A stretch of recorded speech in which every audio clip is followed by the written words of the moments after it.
I know that we would not have come together had it not been for the truth that I'm a child of God. And whatever we do will be wonderful. It will be successful. It will achieve more than the three of us can imagine, or either one of us could even hope for. There will be some young man in a warehouse someday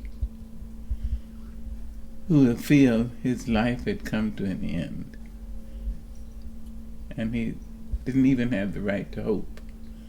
And somehow his eye will fall on the work that the three of us has done.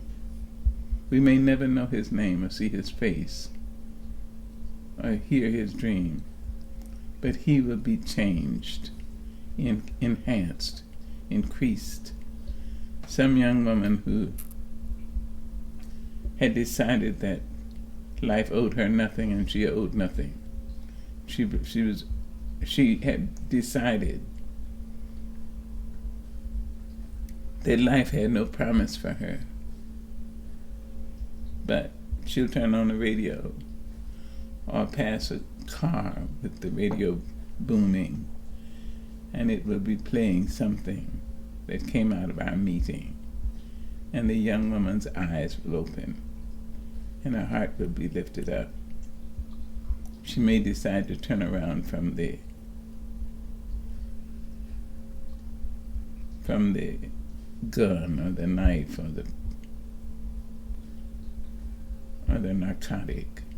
So, I don't think I'll do that. People whose names we will never know, whose voices we'll never hear, people whose languages we've never heard, will be better because we are being guided as children of God. So this project is important. It's it's woven into the tapestry of our lives, and we're being serious and giving and laughing and kind about it. So obviously it's going somewhere, and we have to release it to go there. Lighting by 100 watts. Detroit in 42, New York in 64. That's the streets, baby.